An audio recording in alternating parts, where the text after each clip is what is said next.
Welcome in. Belly up, have a seat, and grab a drink as we talk some Wingman Fantasy Football.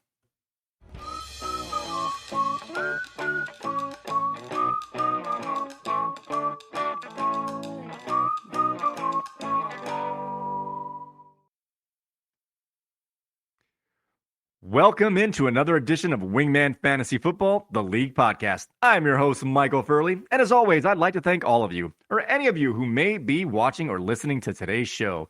This is episode 80, Week 15 Rewind and Week 16 Preview. And before we get any further along, let's make sure that everybody is in the room. Wingman Assemble! All right, in this episode, we have a jammed-packed show for you today as we will be going over the game rewinds, check in on our Goosometer, take a look at our trade watch, have another installment of a Mike Rant. Of course, we will say farewell to our most recently departed managers. And then after that, we will take a time to preview Week 16, the semifinals of our playoffs, as we will check the NFL schedules, check in on the player news and notes, look at our matchups for this week. Also, we will check in on the activity of our waiver wire, take a look at the newest power rankings, and dive into the mailbag.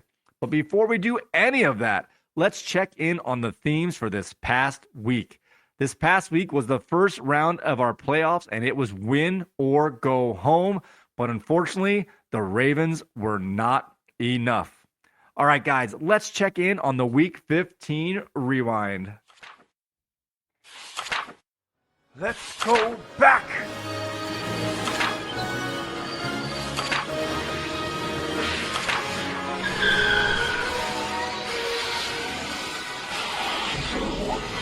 Week 15 Rewind. All right, guys, this was the first round matchup, our wild card matchup, if you will. Our play-in matchup, this was the 4-5 battle to get into the semifinals, and we had our fourth seed, Katie's King George, up against Kory's Mac Daddy 2s, who finished the regular season in the 5 seed. This is the third time that these two teams had played each other, as in the regular season, they split the season series 1-1, with Katie's King George taking the Week 5 matchup, while Kory's Mac Daddy 2s won just a couple of weeks ago in their Week 13 matchup. But in this one, we have Mac Daddy 2s able to defeat King George 100.04 to 78.04 for a 22-point victory. And this one was all locked up for Kory by the end of Sunday night, even before DeAndre Swift took the field on Monday. And Kory now has won 3 straight games, and he is now rolling.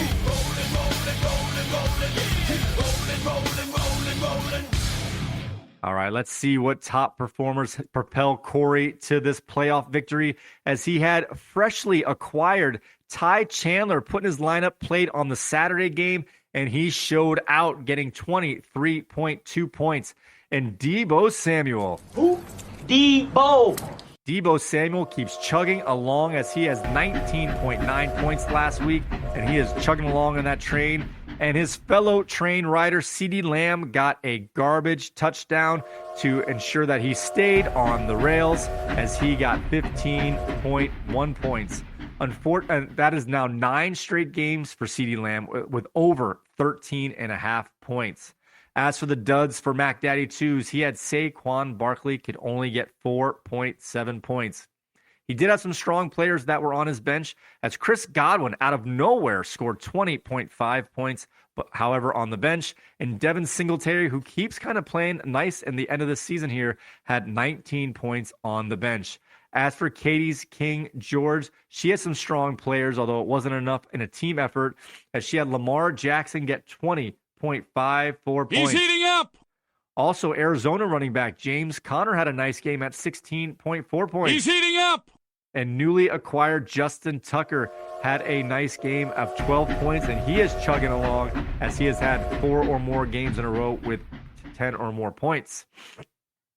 She did have a couple of duds, however, as the Beach Boy Garrett Wilson had only 4.4 points, and Odell Beckham dropped almost every pass thrown his way, and he could only get 1.9 points.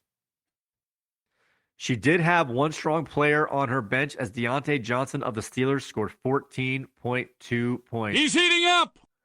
All right, guys, that's the only game we're going to go over because that's the only game that mattered last week. And so Kory is moving on, and Katie has been eliminated. All right, guys, with that being said, let's check in on our trade watch. Buy, sell. Wingman Fantasy Football. Trade Watch. All right, we're going to look at this one a little differently this time around as our regular season is over. And really all that matters now is what these guys are going to do for their managers going forward. So let's just reiterate what this trade is that we're discussing today. It's Red Sox Nation acquired Raheem Mostert in exchange for Davante Adams, who went to Amazin Spidey. But before we can see how they're going to propel us going forward in our playoffs, let's do one last check on if they met the goals of the acquiring managers at the time of the trade. If you recall, I asserted that Red Sox Nation could hope that Raheem Mostert would get at least 80% of the output that he did through the first 8 weeks while he was on Amazin Spidey. And let's see if he was able to meet that goal. As during the first 8 weeks for Raheem Mostert, while on Amazin Spidey's team, he averaged 18.58 points per game. In the past 7 weeks, in 6 games played, Raheem Mostert has averaged 16.18 points per game for Red Sox Nation. That is 87% of the first 8 games output. So he has surpassed that 80% minimum. So he has played just as well as he did in the first half of the season. And actually, just to be clear here, over the last 4 weeks, Raheem Mostert is the 3rd highest scorer of all running backs, only behind Kyren Williams and Christian McCaffrey. So Mostert has been good for all year long. As for Amazin Spidey, let's see how Davante Adams did for him. If you recall, I said the goal, he kind of had a slow, middling start, and I was hoping that Davante Adams could return to previous year's form. Unfortunately, that has not been the case, but he did not get any worse. During the first 8 weeks while Davante Adams was on Red Sox Nation, he was scoring 11.93 points per game. And in the past 7 weeks, in 6 games played, he is averaging 12.25 points per game for Amazin Spidey. So he has improved by a little over a quarter of a point per game. Unfortunately, he has not outscored his replacement players that would have taken his place if he was not on the team. During that 7-week span, Amazin Spidey would have played a combination of Nico Collins, George Kittle, and Dalton Kincaid.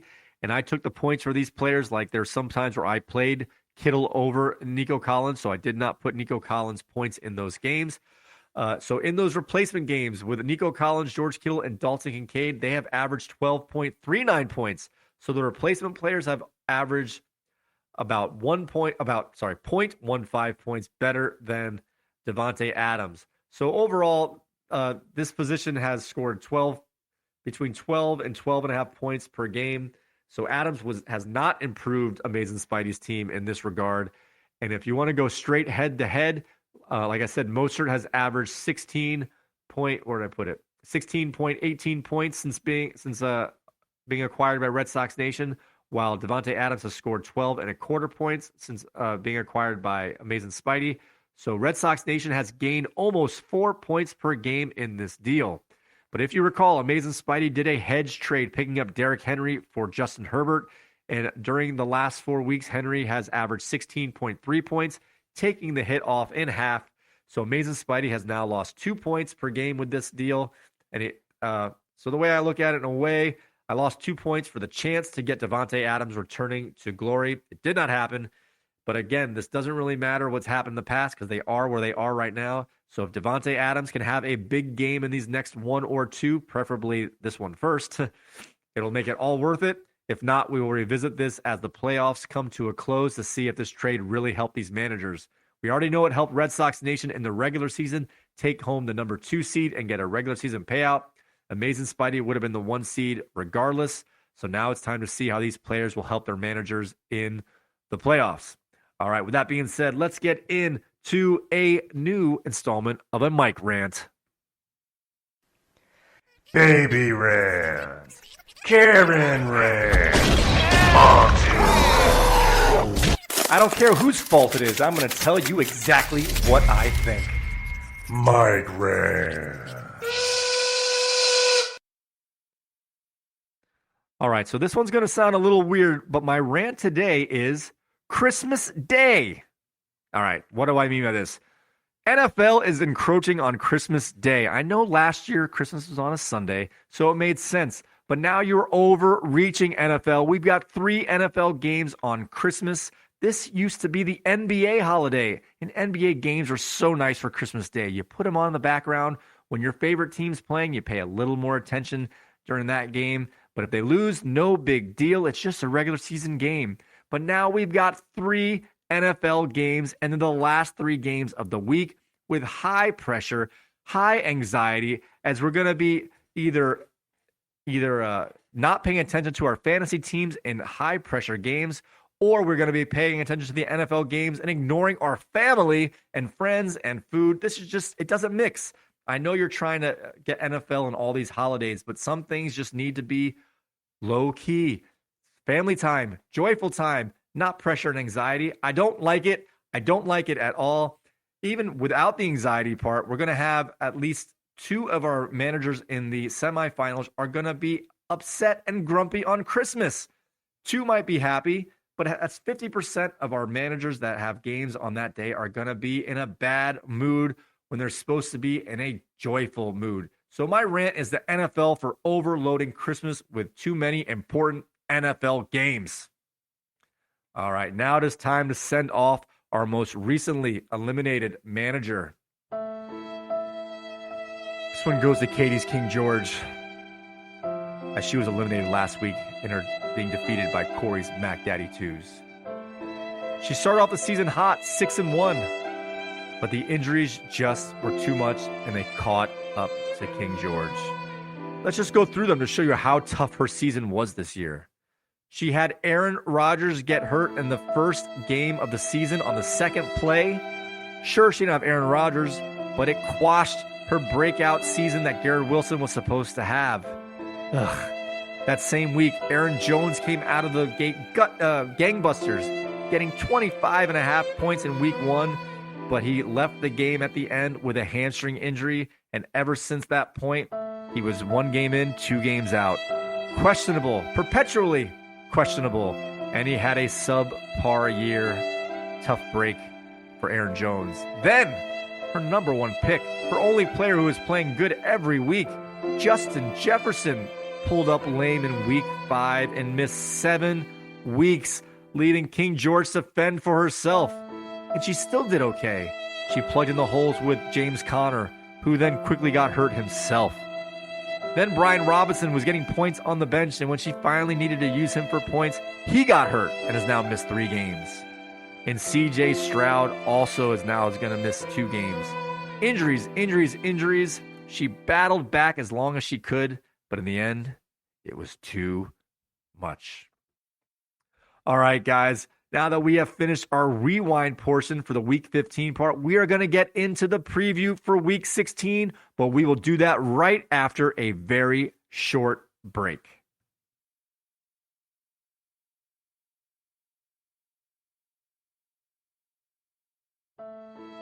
All right, guys, welcome back.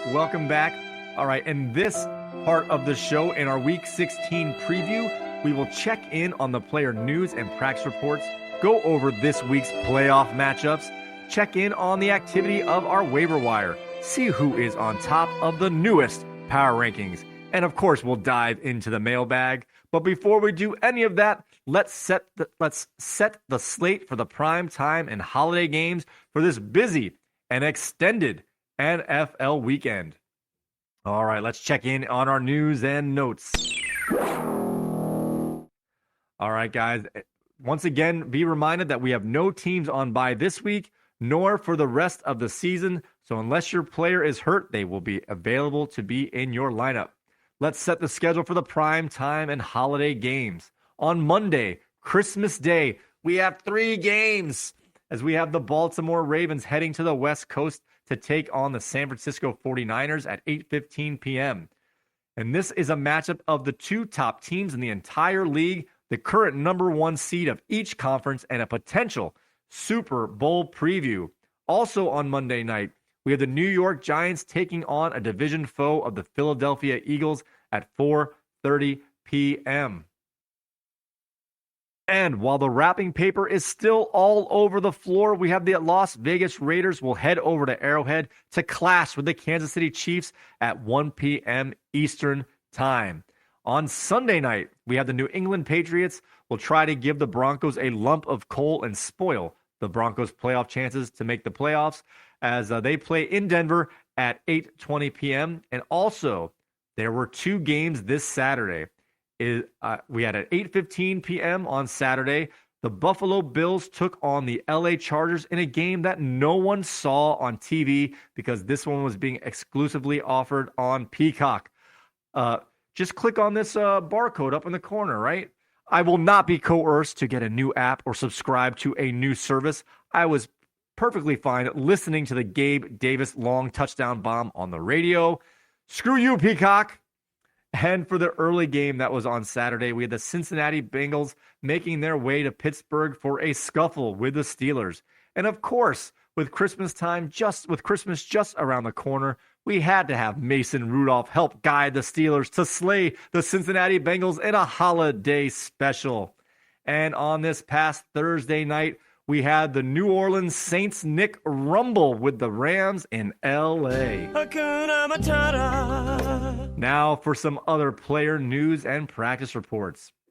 We have Jerick McKinnon, Kansas City running back, has been ruled out for the Christmas Day game against the Raiders. Also in that same game, Kansas City Chiefs will be without Kadarius Toney and McCole Hardman. I'm wondering if this is a Christmas present to Patrick Mahomes from Coach Andy Reid, as he will have no one on the field who will step off sides or drop perfectly thrown passes. Merry Christmas to you, Patrick. Enjoy your day off from Kadarius Toney. In the Indianapolis game, we have running back Zach Moss has been ruled out, making way for Jonathan Taylor to take full control of the backfield in a tough matchup in Atlanta, while the Indianapolis Colts wide receiver Michael Pittman, who earlier was stated to have cleared the concussion protocol, had a relapse and is now feeling concussion symptoms once again, and he has been ruled out this weekend. Las Vegas tight end Michael Mayer has also been ruled out from the Monday game with a toe injury, and Las Vegas running back Josh Jacobs is listed as questionable, did get in a limited session on Friday, and is hoping to play. Tennessee quarterback Will Levis, the Banana Man, is unlikely to play this week, making way for Ryan Tannehill to return to the starting lineup for the first time since Week 6. Washington Commanders running back Brian Robinson has been ruled out, and he will miss his third game with a hamstring injury. New England running back Ramondre Stevenson will also miss his third game, as he's been ruled out with a high ankle sprain. Seattle quarterback Geno Smith is no longer on the injury report, and he is expected to make the start Sunday against the Titans. We have the New York Jets quarterbacks Zach Wilson and Aaron Rodgers are both out this week. Houston quarterback C.J. Stroud has been ruled out as he is still in the concussion protocol. And we have more Houston news here as Nico Collins is questionable heading into Sunday with a calf injury, and we're not sure yet if he's going to play or not. While Noah Brown is now off of the injury report, making way that he should be good to go for this Sunday's contest. Also, we have Jacksonville quarterback Trevor Lawrence has been cleared from the concussion protocol, and he will get the start this Sunday. Green Bay wide receiver Jaden Reed has missed practice all week and is listed as questionable, and we'll just have to see if he's going to go or not later on Sunday. Miami wide receiver Tyreek Hill did return to practice in a limited capacity. He's going to be questionable, and you're going to want to check wingmanentertainment.net/gameday to see if he's active or not, as that is the 4:25 game technically, so we will not be able to tell you for sure if he's in or out by our live stream on Sunday morning. So check back on wingmanentertainment.net/gameday to check the inactives to make sure whether or not Tyreek Hill will be active. Baltimore wide receiver Zay Jones is listed as questionable for the Monday night's game, but he is expected to play. And Green Bay wide receiver Christian Watson is currently listed as doubtful and is likely to miss one more week. All right, guys, let's see who's playing who in this week's playoff matchups.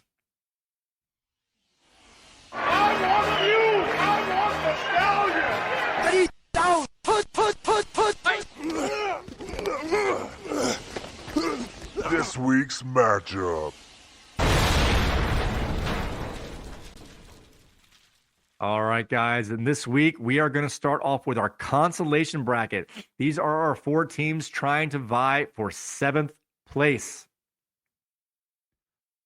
Let's start with the first matchup here as the number 7 seed Nick's Waddle Away is up against Bernie's Team B. I'm Cuban B. Yes, Cuban B. Team B is the 10th seed going into this consolation bracket, but let's see some of our strong and weak matchups for these managers. As Nick's Waddle Away has his best matchup is Devontae Smith up against the New York Giants, and that is the 5th easiest matchup for wide receivers. While his worst matchup is Tony Pollard up against the Miami defense, and that is the 11th most difficult matchup for running backs. As for Bernie's Team B, his best matchup this week is Calvin Risky up against Tampa Bay, and that is the 4th easiest matchup for wide receivers in terms of fantasy points, while his worst matchup is Jalen Waddle up against the Dallas Cowboys, and that is the 6th most difficult matchup for wide receivers. On to our next game. We have number 8, Reggie's Lionites up against number 9, Ken's Tampa Brady. And in this one, the best matchup of the week for Lionites is Amon-Ra St. Brown, the Sun God, up against the Minnesota Vikings, and that is the 10th best matchup for wide receivers. But in that same game, his worst matchup this week is Jahmyr Gibbs up against the Minnesota Vikings, and that is the 6th most difficult matchup for running backs. All right, this should be an automatic advance here for Lionized, as Ken's Tampa Brady has everyone hurt, and he left all of his IR and out players in his lineup, so he'll be lucky to get 35 to 45 points. So if Reggie loses, I don't know what to tell you. This is as far as you're going to go. All right, on to our 5th place game, and this is the losers of the big boy bracket of the play-in round, as Katie's King George, the number 4 seed, is up against Alex's They Took Our Jobs at the number 6 seed. Of course, Alex had the auto loss last week as the number 3 seed had an official bye in terms of Wingman Fantasy Football, but not in terms of the Yahoo platform. Let's see what strong and what players have good matchups and or bad matchups for these managers going into the 5th place game. This is the last game of the season for these managers, and the winner of this will be 5th place, and the loser will be 6th for the final standings and for their legacy stats. So the best matchup here for Katie's King George is the Beach Boy Garrett Wilson against the Washington Commanders, and that is the 2nd easiest matchup for wide receivers. And her worst matchup is her quarterback, Lamar Jackson, up against the San Francisco 49ers. And that is the 5th most difficult matchup for quarterbacks. Now, for Alex's They Took Our Jobs, his best matchup is Isaiah Pacheco, who will have the backfield mostly to himself this week with McKinnon being out. And that is the 11th easiest matchup as they're facing the Las Vegas Raiders. His worst matchup this week is Alvin Kamara up against the LA Rams, and that is the 3rd most difficult matchup for running backs. And they played Thursday night, and Kamara had a tough go at it. All right, guys, it is now time to check in on our big boy bracket. Wingman Fantasy Football's Big Boy Bracket. Who's a big boy? All right. In our big boy bracket, our semifinals for the league championship, we have the number 1 seed at 9-5. Amazin Spidey is up against the number 5 seed at 7-7. Kory's Mac Daddy 2s. And the winner of this game will secure themselves a $150 payout, as they will get no worse than runner-up for the season. And let's look at our strong and tough matchups for these managers this week. The best matchup for Amazin Spidey is Derrick Henry up against Seattle, and that is the 6th best matchup for running backs in terms of fantasy. While the worst matchup is Jonathan Taylor coming off his thumb surgery, playing against the Atlanta Falcons, and that is the 4th most difficult matchup for running backs. And there has not been any rushing touchdowns by running backs this season against Atlanta. Can Jonathan Taylor break that streak? I know someone who hopes so. On to Kory's Mac Daddy 2's strong and tough matchups. His best matchup this week is Justin Fields. As they're playing the Arizona Cardinals, and that is the 9th best matchup for quarterbacks. And his worst matchup is new sweetheart Ty Chandler, who's playing against the Detroit Lions, and that is the toughest matchup for running backs. All right, we're going to get a little deeper dive into this preview as this is the semifinals, guys. We have Spidey, who got off to a great start on Thursday night with Puka Nacua scoring 28.5 points. Hakuna Matata. And as of now in his lineup, Spidey has 4 players that are going to be playing on Christmas Day. Hence, the Mike Rant. While Mac Daddy 2's is also going to have 3 players playing on Christmas Day. So we're going to have half of our rosters playing on Christmas Day in this matchup. Amazin Spidey has 3 players playing at 1 p.m. and 1 player playing at 8:15 p.m. While Mac Daddy 2's is going to have 2 playing at 4 p.m. and then 1 playing at 8:15 p.m. So it's going to come down to Christian McCaffrey versus Deebo Samuel, and these guys both have chances to score monster games, and they're both very good players. So this one's going to be very interesting and very stressful going into Christmas evening. On to our next game. We have a battle from the odd division, the number 2 seed, Jimerson's Red Sox Nation, who finished 9-5, up against Cubert's Rage, the number 3 seed, who finished at 8-6. And this one, let's look at the easy and tough matchups for these players. As Jimerson's Red Sox Nation best matchup this week went to James Cook up against the LA Chargers, as that was the 8th easiest matchup for running backs. And his worst matchup this week went to Jordan Love, as he's playing the Carolina Panthers, and that is the most difficult matchup in terms of fantasy point scoring for quarterbacks.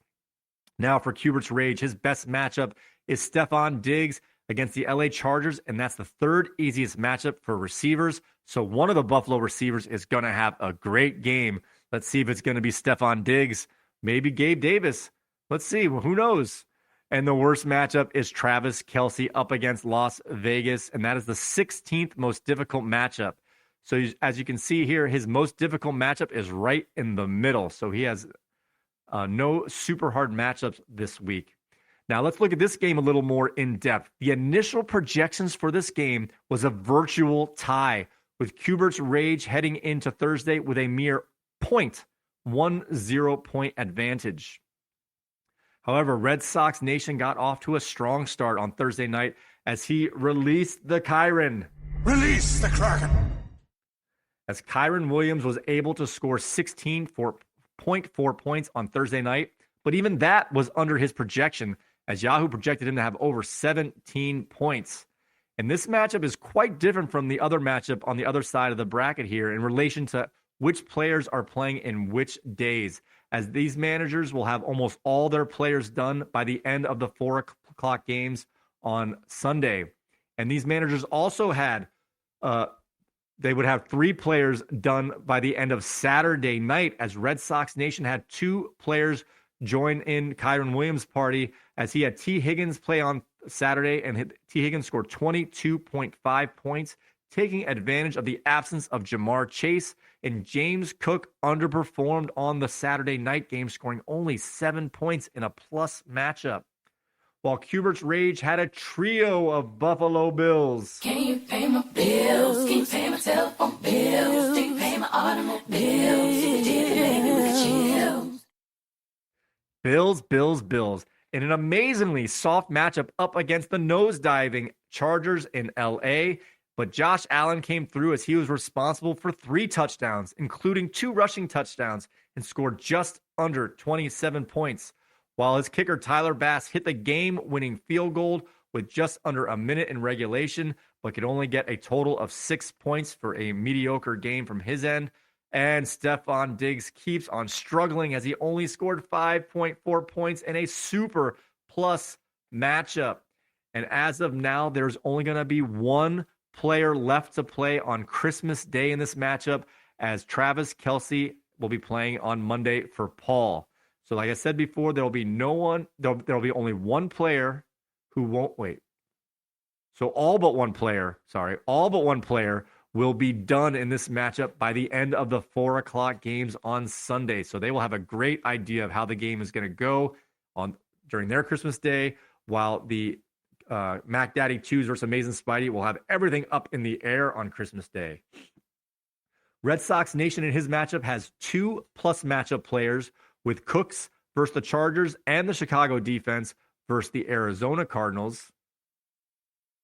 Arizona Cardinals.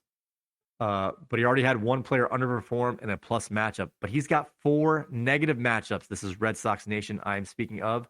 And that's including a banged-up Tyreek Hill against a very strong Dallas defense. On the other hand, for Paul's Qubert Rage, it is almost all green lights ahead, as he has 5+ matchups this week, including the move that he put DK Metcalf into his starting lineup due to having such a strong matchup against the Titans. So he is moving his starters around and playing the matchups, and we'll see if it works for Paul's Qubert Rage. The only negative matchup he has in his lineup at all is kicker Tyler Bass, and he got 6 points, so that's pretty much what you would hope for in a negative matchup. All right, guys, let's check in on the waiver wire. All right, guys, sorry for all the jump cuts as I'm sneezing like crazy. But in this week's waiver wire, we had 4 waiver claims where there's only one NFL player that received multiple bids. All right, so our high price acquisition this week was Josh Palmer, who went to They Took Our Jobs for $26. David Njoku went to Kubert's Rage for $10, and the Green Bay defense also went to Kubert's Rage for $9, and he outbid Red Sox Nation, who put in a $4 bid. They Took Our Jobs also acquired the Las Vegas defense for $5. And I find this personally interesting here, is that They Took Our Jobs is more active and has spent more money on the waiver wire in the last 2 weeks since he's been eliminated than he did all of the rest of the regular season combined. Just an interesting thing I noticed. No big deal. Also, later in the week, these were not waiver wire pickups, but they were free agent pickups, as Lionize is recycling his team to pick up all Lions except for his kicker. Reggie, what's up? Michael Badgley is now the kicker of the Lions, and he is available as a free agent. So I hope you pick him up, or maybe I'll do it just to block you. You can have an all Lions starting lineup tomorrow by picking up Badgley. Go ahead, do it. Also, Amazin Spidey finally followed his own tip.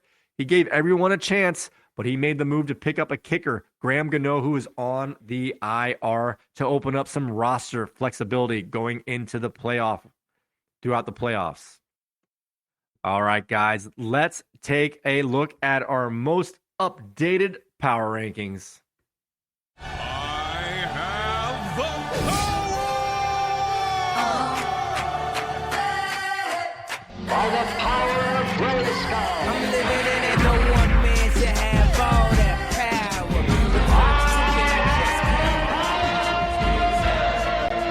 Wingman Power Rankings.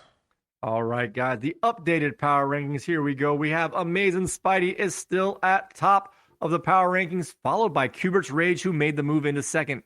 They Took Our Jobs is in third, while Red Sox Nation is holding steady at fourth, and Mac Daddy 2s has fallen down to 5. King George is in sixth, followed by Lionize, Team B, Waddleaway, and Tampa Brady. So as you can see here, except for, our top 6 teams in terms of standings are still in the top 6. So maybe the power rankings are a little more accurate than I first stated. Nah, probably not. All right, guys. With that being said, now let's take a dive into our mailbag, and we've got a heavy mailbag this week. You've got mail. You've got mail. Oh, yes, wait a minute, Mr. Postman. Wingman Fantasy Football. Mailbag! All right, guys. This first one comes in from Reggie, and it says, "Hey, Mike, who is the most lovable team in our Wingman Fantasy Football League?" Let me think. Of course, my first inclination is to say myself. I mean, I'm a pretty lovable guy, or I think so.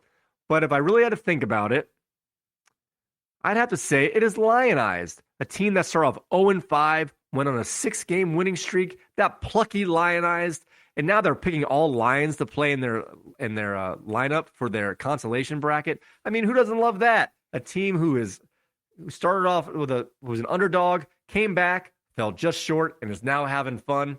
That is our most lovable team. To you, Lionized, cheers to you for being the most lovable team in the Wingman Fantasy Football League.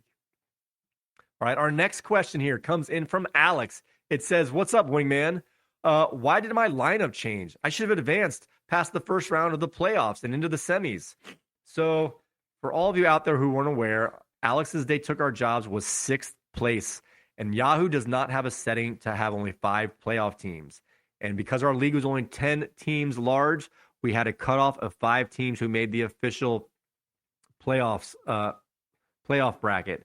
So unfortunately, we had a team who looked like they were in the playoffs, who I said I was going to have automatically lose. I was hoping it would just happen organically, but I said if they happen to win that 3-6 matchup, that I would manipulate their lineup to ensure that the number 3 seed won. And that's exactly what happened. I had to change Alex's lineup. I removed his kicker because that was the closest way to get everyone their points, the closest points that they would have earned, and still ensure that Paul's Cubert Rage advanced. So I know it's in the league settings that are posted in the beginning of the year and on the PDF on the Wingman Entertainment site. I've also mentioned it several times on the podcast, but obviously that does not get to all of our managers, as not everyone reads the long setting list there, and not everyone is a religious follower of this podcast, even though you should be. No, I'm just kidding there with that, Alex. So I apologize for not making that more clear to you. I should have maybe put a message out in the last couple weeks of the season in our league message board to make sure that everyone knew that. So I do apologize, but unfortunately, Alex, only the top 5 teams made it. So you were destined to lose either naturally or by commissioner manipulation. So I apologize for the confusion, but that is what happened. All right, on to our next mailbag entry, and this one comes from Anonymous. It says, "Dear Wingman, is it okay to pick up and drop players to try and block opponents from improving their teams during the playoffs?" All right, I know this is a touchy subject for some, but in my opinion, it is definitely okay. I think it's okay all year round, although it takes a lot of energy, but during the playoffs especially. The gloves are off. I will say this, though, and I've already done this, and I'll explain how you can do it and how it works and or doesn't work. So as far as I know, and that the intention of our league is, and in the past with Yahoo, if you pick up a player and then drop them the same day, they do not go to the waivers. They remain on the free agent list. So that prevents our managers from picking up 5 players, like, picking up a player, dropping him, picking up a player, dropping him, picking up a player, and having infinite number of players become on waiver list instead of free agents. And that, I would say, is wrong.